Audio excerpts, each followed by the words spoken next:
పోటీగా ఇక్కడ ఉండబోతుంది. ఇక రాష్ట్ర వ్యాప్తంగా ఇంట్రెస్ట్ వచ్చిన వాడు జగిత్యాల మున్సిపాలిటీ 50 వార్డులు ఉన్నాయి. జగిత్యాలకు సంబంధించి ఆంధ్రప్రదేశ్లో కూడా చూస్తున్నారు ఇదేం పంచాయతీ అని చెప్పి. ఎందుకంటే జీవన్ రెడ్డి, సంజయ్ కుమార్ అక్కడ బీఆర్ఎస్ నుంచి వచ్చి కాంగ్రెస్లో జాయిన్ కావడం వల్ల జీవన్ రెడ్డి చేస్తున్న పోరాటం ఏం చేశారంటే కాంగ్రెస్ కాంప్రమైజ్ ఫార్ములా ఒకటి పెట్టారు. 30 సీట్లు సంజయ్ కుమార్కు, 20 సీట్లు జీవన్ రెడ్డికి అని పెట్టారు. లాస్ట్లో ఒక 5 సీట్లు తగ్గించారు జీవన్ రెడ్డికి, 15 సీట్లు ఇచ్చారు. ఆయన ఏం చేశాడు తెలివిగా ఆ 15 సీట్లు కాంగ్రెస్ పార్టీకి సపోర్ట్ చేసుకుంటూ మిగతా 35 చోట్ల ఆయన తన క్యాండిడేట్లను పెట్టేశాడు. ఇండిపెండెంట్లు పెట్టి డైరెక్ట్గా ఇండిపెండెంట్లకు ప్రచారం చేస్తున్నాడు జీవన్ రెడ్డి. సంజయ్ కుమార్ కూడా అంతే, ఆయన 30 చోట్ల తన క్యాండిడేట్ పెట్టాడు, మిగతా 20 చోట్ల జీవన్ రెడ్డి క్యాండిడేట్ల దగ్గర ప్రచారం చేస్తున్నాడు. సో జీవన్ రెడ్డి కాంగ్రెస్ వర్సెస్ సంజయ్ కుమార్ కాంగ్రెస్ అయిపోయింది. సంజయ్ కుమార్ బీఆర్ఎస్ ఎమ్మెల్యేనే అని తీర్పిచ్చారు స్పీకరు. సో ఇట్లా ఉంటుంది. అంటే మనం ఏమంటారు, ప్రజాస్వామ్యంలో నడుస్తున్నామా ఎట్లా ఉంటుంది అన్నది మనకు తెలుస్తుంది. బీఆర్ఎస్ ఎమ్మెల్యేనే అని తీర్పిచ్చారు. అయితే ఒకటి సంజయ్ కుమార్కు ఒకటి ఉంది, ఏంటంటే సౌమ్యుడు, ఎవరు వెనలా పనిచేస్తాడు అన్నది ఉంది. జీవన్ రెడ్డికి ఏంటంటే ఎప్పుడు కూడా టౌన్లో గ్రిప్ లేదు. జగిత్యాల టౌన్లో జీవన్ రెడ్డి అంతకుముందు పునర్విభజన ఉన్న డీలిమిటేషన్ కాకముందు కూడా జీవన్ రెడ్డి మెయిన్ స్ట్రెంగ్త్ అంతా పల్లెల్లో ఉంటుంది. రైతులు జీవన్ రెడ్డి స్ట్రాంగ్ హోల్డ్. 13 సార్లు కాంగ్రెస్ పార్టీ నుంచి టికెట్ తీసుకున్నారు. మామూలు విషయం కాదు. ఎంపీ, ఎమ్మెల్యే, ఎమ్మెల్సీ అంటే కురువృద్ధుడు. కాంగ్రెస్ 1983లో ఎమ్మెల్యే గెలిచారు, ఓడిపోయిన సందర్భాలు కూడా ఉన్నాయి. సో 42 సంవత్సరాలుగా అక్కడ ఉన్నారు. ఆ జగిత్యాల అంటే జీవన్ రెడ్డి అన్న పేరు వచ్చేసింది. మధ్యలో ఎల్ రమణ టీడీపీ రాష్ట్ర అధ్యక్షుడు అయినా సరే ఆ గ్రిప్ ఉంది. కానీ ఆయన స్ట్రెంగ్త్ ఎప్పుడు కూడా జగిత్యాల టౌన్లో లేదు. ఇప్పుడు జరుగుతుంది జగిత్యాల టౌన్ మున్సిపల్ ఎన్నిక.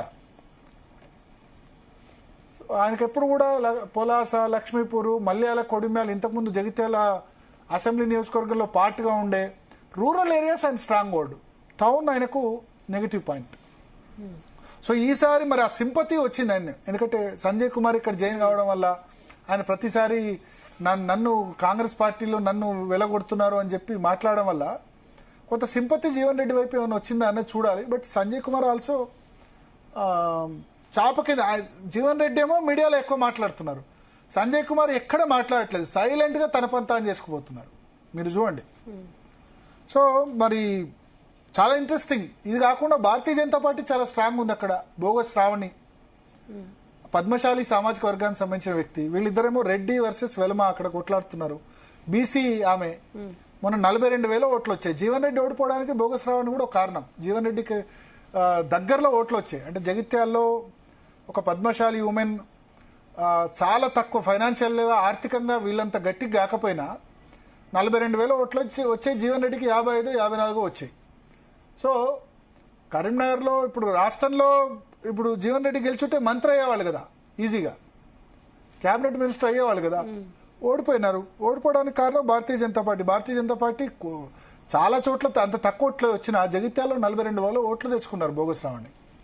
సో చాలా టఫ్ ఫైట్. ఆమె కూడా భారతీయ జనతా పార్టీ నుంచి చూస్తున్నారు. ఇంతకుముందు ఆమె మున్సిపల్ చైర్మన్, బీఆర్ఎస్లో మున్సిపల్ చైర్మన్ ఉండే. సంజయ్ కుమార్కు ఆమెకు పడక రిజైన్ చేసి వచ్చారు. సో అట్లా పరిస్థితి ఉంది అక్కడ.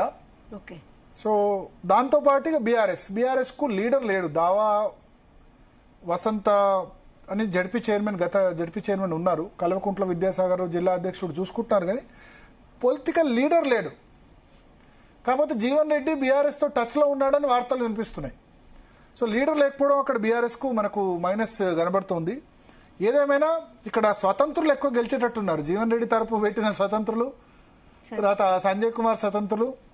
అల్టిమేట్ గా వీళ్ళంతా కాంగ్రెస్ కు వస్తారా? మళ్ళీ మున్సిపల్ చైర్మన్ నా క్యాండిడేటా అని ఇంకో రౌండ్ పంచాయతీ ఉంటుంది. కాంగ్రెస్ గెలిస్తే ఇక్కడ ఆగదు.